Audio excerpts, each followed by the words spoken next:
Hello viewers, you are watching Inspiration Assamese. Myself Ratnajit. Thank you for joining here. So আজি এই ভিডিওটোৰ মাধ্যমেৰে আমি এটি স্পৰ্শকাতৰ বিষয় ডিসকাস কৰিবলৈ আগবাঢ়িছো। বিশেষকৈ আপোনালোকে যদিহে মোৰ ৰেগুলাৰ ভিউৱাৰ্স হয় তেতিয়া হলে নিশ্চয় গম পাই যে ঝাৰখণ্ডত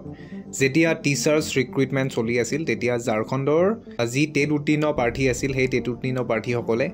সেন্ট্ৰেল টেট উত্তীৰ্ণ প্ৰাৰ্থীসকলৰ এগেইনষ্টত এটি কেছ ৰেজিষ্টাৰ কৰিছিল আৰু সেই কেছটো ফাইনালি সুপ্ৰিম কোৰ্টলৈ যাবলগীয়া হৈছিল আৰু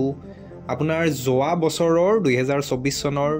ফেব্ৰুৱাৰী মাহত সেই কেছটো সুপ্ৰিম কোৰ্টত ৰেজিষ্টাৰ হৈছিল আৰু এই সংক্ৰান্তত মই ভিডিও পাবলিশ কৰিছিলো যেতিয়া ঝাৰখণ্ডত এনেকুৱা ধৰণৰ এটা সিচুৱেচন দেখা দিছিল কাৰণ ঝাৰখণ্ড গভৰ্ণমেণ্টৰ ফালৰ পৰা শিক্ষক নিযুক্তিৰ কাৰণে তেওঁলোকে টেট কণ্ডাক্ট কৰিছিল ঝাৰখণ্ড টেট আৰু লগতে ঝাৰখণ্ডত কিছুমান আপোনাৰ ক্যান্ডিডেটছে আপোনাৰ সেন্ট্ৰেল টেট উত্তীৰ্ণ হৈছিল আৰু যিখিনি সেন্ট্ৰেল টেট উত্তীৰ্ণ আছিল সেইখিনিৰ এগেইনষ্টত ঝাৰখণ্ড টেট উত্তীৰ্ণ প্ৰাৰ্থীসকলে কেছ কৰিছিল কাৰণ তেওঁলোকে বিচৰা নাছিল যে তেওঁলোকৰ সেন্ট্ৰেল টেট পাছ কৰা ক্যান্ডিডেটছখিনিক ফাৰ্স্ট প্ৰেফাৰেন্স দিয়াটো তো যিয়ে নহওক সেইটো এটা ডাঙৰ কথা কিন্তু ফাইনালি যেতিয়া সুপ্ৰিম কোৰ্টলৈ সেই কেছটো গ'ল আৰু আজি মহামান্য উচ্চতম ন্যায়ালয়ত গুৰুত্বপূৰ্ণ ৰায়দান প্ৰকাশ পালে আৰু একচুয়ালি হিয়াৰিং এটা আছিল আৰু আমি যিমানখিনি জানিব পাৰিছো এই হিয়াৰিঙত আসলতে ঝাৰখণ্ডৰ যি ঝাৰখণ্ড টেট উত্তীৰ্ণ প্ৰাৰ্থী আছে তেওঁলোকে জয়ী হৈছে অৰ্থাৎ সেন্ট্ৰেল টেট উত্তীৰ্ণ প্ৰাৰ্থীসকল এই কেছটোত জয়ী হোৱা নাই এতিয়া এইখিনি কথা কোৱাৰ লগে লগে অসমৰ যি সেন্ট্ৰেল টেট উত্তীৰ্ণ প্ৰাৰ্থী আছে বহুতে মোক পাৰ্সোনালি মেসেজ কৰি আছে কন্টেক্ট কৰি আছে যে অসম টেট উত্তীৰ্ণ যি প্ৰাৰ্থী আছে তাৰ ভিতৰত সেন্ট্ৰেল টেটত যিখিনি অসমৰ প্ৰাৰ্থী উত্তীৰ্ণ হৈছে তেওঁলোকৰ কিবা সমস্যা দেখা দিব পাৰে নেকি এইখিনি কথা আজি এই ভিডিওটোৰ মাধ্যমেৰে আমি ডিসকাস কৰিবলৈ আগবাঢ়িছো আশা কৰো আপোনালোকে ভিডিওটি শেষলৈকে চাব আৰু প্লিজ যদিহে চেনেলটোত প্ৰথমবাৰৰ বাবে আহিছে তেতিয়া হলে চেনেলটো সাবস্ক্ৰাইব কৰিবলৈ নাপাহৰিব কমেন্ট বক্সত নিজৰ মতামত লিখিবলৈ নাপাহৰিব আৰু ভিডিওটো লাইক কৰিবলৈ একেবাৰে নাপাহৰিব সো মেইন কথাটো লৈ আহাৰ আগতে আমি এটা কথা চাব লাগিব যে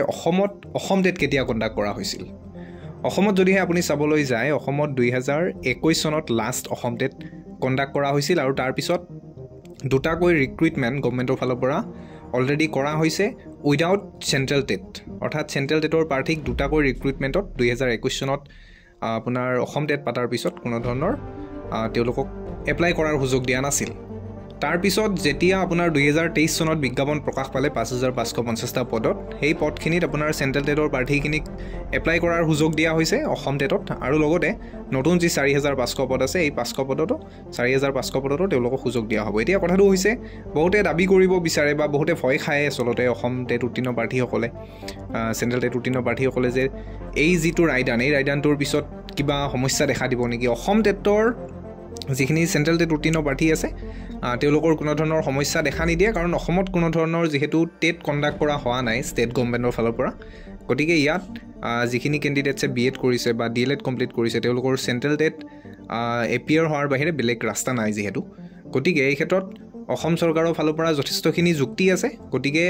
অসমত যি সেন্ট্ৰেল টেট উত্তীৰ্ণ প্ৰাৰ্থী আছে তেওঁলোকে যি অনগোয়িং ৰিক্ৰুটমেন্ট এই ৰিক্ৰুটমেন্টটো চাকৰি পাবলৈ সক্ষম হ'ব লগতে যি 4500 পদৰ বিজ্ঞাপন আছে এই বিজ্ঞাপনখনতো তেওঁলোকে আবেদন কৰিব পাৰিব আৰু অৱশ্যে সুপ্ৰিম কোৰ্টৰ এই ৰায়দানটোৰ সন্দৰ্ভত মই এই পৰ্যন্ত কোনো ধৰণৰ যেহেতু ডিটেইল তথ্য লাভ কৰা নাই যেহেতু জাস্ট গম পাইছো যে আসলতে ঝাৰখণ্ডৰ যি ঝাৰখণ্ড টেট উত্তীৰ্ণ প্ৰাৰ্থী তেওঁলোক যেহেতু জয়ী হৈছে গতিকে ভিডিওটো মই জাস্ট শৰ্ট হিচাপে আপোনালোকৰ মাজত লৈ আহিছো আৰু লগতে আপোনালোকক মই জনাব বিচাৰো যে আপোনালোকে যদিহে সেন্ট্ৰেল টেট কোৱালিফাইড কৰিছে অসমৰ হৈ তেতিয়া হলে আপোনালোকে চিন্তা কৰাৰ প্ৰয়োজন নাই তো যিয়ে নহওক কমেন্ট বক্সত নিজৰ মতামতসমূহ আপোনালোকে দাঙি ধৰিব বুলি আশা কৰিছো আৰু যদি ভিডিওটো ভাল পাইছে তেতিয়া হলে লাইক কৰিব বুলি আশা কৰিছো আৰু চেনেলটো সাবস্ক্ৰাইব কৰিব বুলি আশা কৰিছো লগতে এই সন্দৰ্ভত মই এটি ডিটেইল এনালাইসিস ভিডিও আপোনালোকৰ মাজত পাবলিশ কৰিবলৈ চেষ্টা কৰিম ধন্যবাদ জনাইছো ভিডিওটি শেষলৈকে চোৱাৰ কাৰণে থ্যাংক ইউ ফৰ ওয়াচিং